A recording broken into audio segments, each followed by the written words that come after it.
Malaysia's opposition movement is small but getting louder.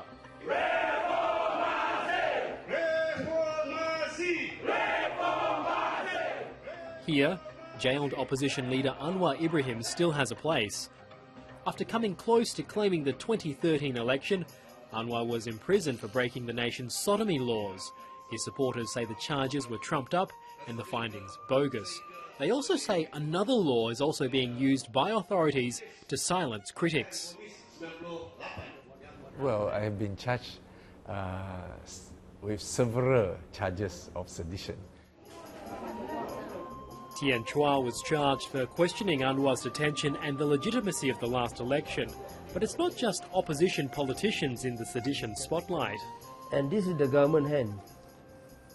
So they just, take all the money, and this is where the money... Political cartoonist Zunar is also drawing the attention of authorities. His office has been raided multiple times, his work confiscated, and his books are virtually illegal in Malaysia. Now his comments and views could land him in jail. I've been charged with 9 sedition charges, and the maximum penalty for that is 43 years in prison. Zunar's drawn the Prime Minister Najib Razak and his wife living in luxury off public money. The jailing of Anwar Ibrahim gets plenty of attention, and controversial claims Najib Razak has pocketed millions from government fund 1MDB are a favourite topic. My style of cartooning is hard-hitting style. I focus more on a very important case, example as corruption. Najib Razak denies all allegations of corruption, but the claims are now so strong there are calls for him to prove it or lose his job. It's the latest problem for a ruling party that's been losing support. Najib Razak once vowed to repeal sedition laws, but is now embracing them.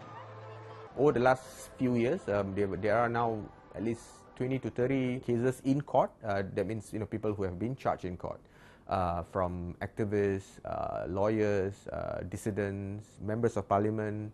Malaysia's sedition laws were started during the nation's colonial era and were designed by the British to stop opposition to colonial rule, and they've stayed on the books ever since then.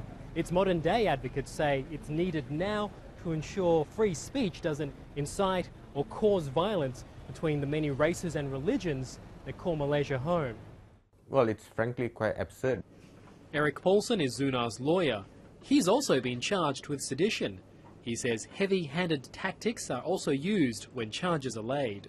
They decided to arrest me using 15 to 20 policemen when I'm a lawyer and I've dealt with the police all the time, and they could have just called me. In fact, we agreed to meet, but they decided to, as a show of force, to come and arrest me at night, so that they have an excuse to keep me overnight in the lockup.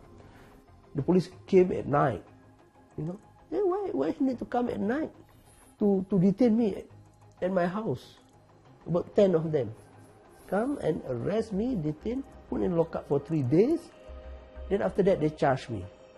Tian Chua also spent several days in lockup despite being a member of parliament, and he's asking the region to pay more attention to what is happening in Malaysia.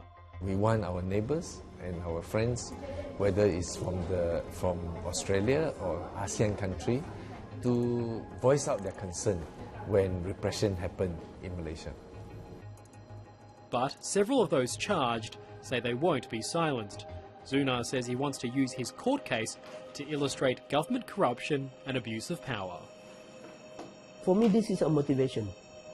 Rather than, it's a motivation for me. It motivates me. It means that what I did so far is have a huge impact. I'm not saying that I'm not afraid.